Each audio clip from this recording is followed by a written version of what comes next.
Assalamualaikum Ustaz. Waalaikumsalam. Berkaitan dengan kirim Al-Fatihah, apakah Nabi ngirim Al-Fatihah untuk istrinya Siti Khadijah? Apakah Nabi ngirim Al-Fatihah untuk Ja'far saudara kembarnya? Apakah Nabi para sahabat kirim Al-Fatihah? Supaya kami paham Pak Ustadz. Jadi ini yang nanya ini, dia mau beramal kalau dilakukan Nabi. Kalau nggak dilakukan Nabi, nggak mau. Nggak apa-apa, bagus. Ada seorang sahabat Nabi, bukan sahabat Abdul Somad. Dia sebelum tidur malam bertasbih alfa uqdah 2000 simpul. Diambilnya simpul tali 2000. Simpul tali 2000. Habis itu zikir subhanallah subhanallah subhanallah 2000 simpul. Sekarang saya tanya, bolehkah bertasbih 2000 kali sebelum tidur malam? Boleh apa enggak boleh?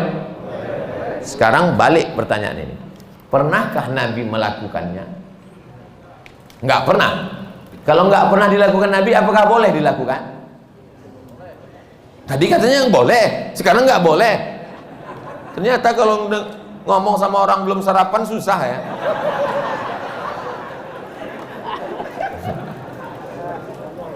Oke, contoh kasus yang kedua.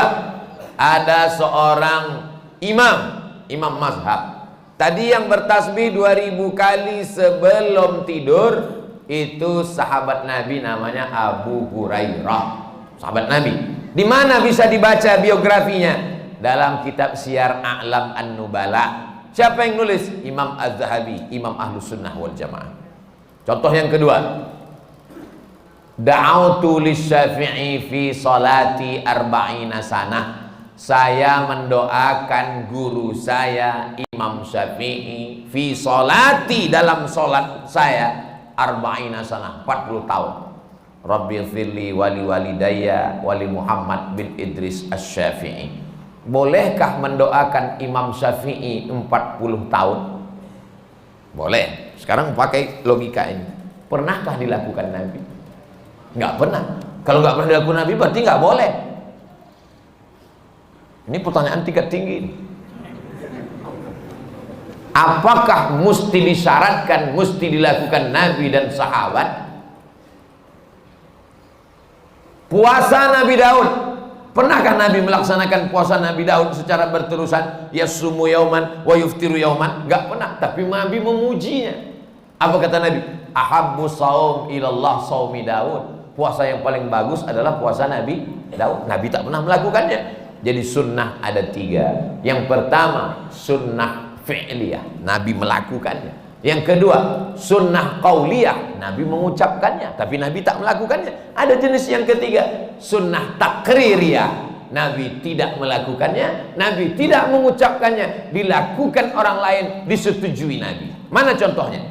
Sami Allahu liman hamidah, Nabi mengajarkan Rabbana lakal hamdu mil'us samawati wa mil'ul ardi wa mil'u ma syi'ta min syai'in ba'd. Tapi ada satu sahabat bacaannya lain. Sami Allahu liman hamidah, Rabbana lakal hamdu hamdan thayyiban mubarakan fi. Selesai salat Nabi tanya, siapa tadi yang baca alhamdulillah hamdan thayyiban katsiran mubarakan fi? Aku enggak pernah ajarkan. Aku ya Rasulullah. Apakah Nabi marah? Aku enggak pernah melakukannya. Kenapa kamu pandai-pandai buat doa itu? Kau masuk neraka jahanam. Apa kata Nabi? Apa kata Nabi? Ra'aitu bid'an wa thalathuna malakan yabtadirun. Aku lihat 39 malaikat turun dari pintu langit ingin mencatat doa yang kau baca. Enggak pernah dibaca Nabi. Begitu juga dengan Allahu Akbar kabira, diriwayatkan oleh Abdullah bin Umar bin Khattab. Nabi mengajarkan Allahumma ba'id baini wa baina khataayaya kama ba'adta bainal masyriqi wal maghrib. Sahih Bukhari. Allahu Akbar kabira ada juga dalam Sahih Bukhari. Nabi tidak pernah mengucapkannya. Siapa yang membaca itu? Sahabat. Allahu Akbar. Tiba-tiba ada sahabat di belakang. Allahu Akbar kabira walhamdulillahi katsira wa subhanallahi bukratan wa asila. Titik. Wajah tu wajhiyya itu iftitah lain. Selesai salat Nabi tanya, siapa tadi yang baca Allahu Akbar kabira? Ana ya Rasulullah. Apa kata Nabi? Futihat abwabus sama, terbuka pintu-pintu langit, malaikat turun mencatat doa yang kau baca. Ini jenis takriri.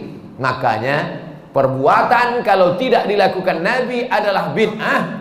Betul kata Imam Syafi'i, kalau dia bertentangan dengan syariah. Selama masih ada dalilnya, tidak bertentangan dengan syariah, maka dia tidak disebut bid'ah dhalalah, tapi dia disebut dengan mahmudah. Sekarang tentang mengirimkan Al-Fatihah kepada orang meninggal dunia, sampai apa tak sampai?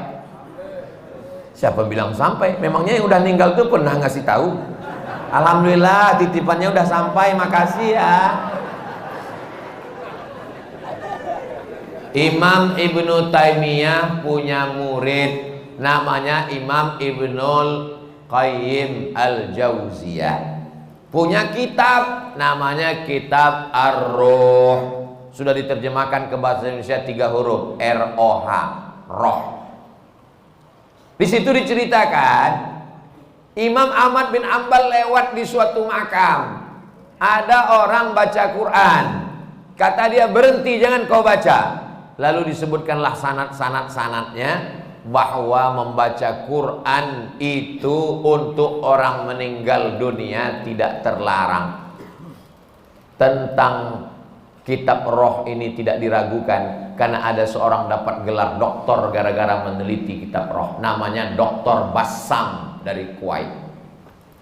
Umar bin Khattab punya anak laki-laki namanya Abdullah bin Umar bin Khattab. Dia pesan, kalau aku meninggal dunia, nanti bacakan di atas makamku pangkal Al-Baqarah 5 ayat sampai wa ulaika humul muflihun, dan ujung Al-Baqarah 3 ayat lillahi ma fis samawati sampai habis. Pesan Abdullah bin Umar bin Khattab kepada orang, nanti kalau aku sudah meninggal. Berdasarkan itu Imam Nawawi meninggal tahun 676 dari kalangan mazhab Syafi'i, dalam kitab Al-Azkar mengatakan, wa in khatimul qur'ana fahuwa hasanun, seafdal-afdalnya dibacakan sekhatam Al-Qur'an.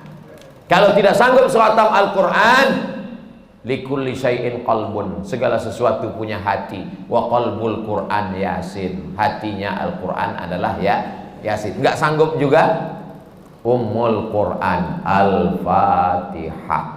Itulah dia dalil-dalil orang yang membacakan Quran. Kalau enggak setuju, jangan salahkan orang karena orang punya dalil. Saya enggak setuju, enggak usah lakukan. Yang tidak boleh itu adalah tidak ada ulama satupun yang membolehkan, dia membuat sendiri. Nah, itu enggak boleh. Imam Nawawi, ini Imam Nawawi bukan imam sembarangan. Dia bukan selevel Imam Samudra, apalagi Imam S. Arifin.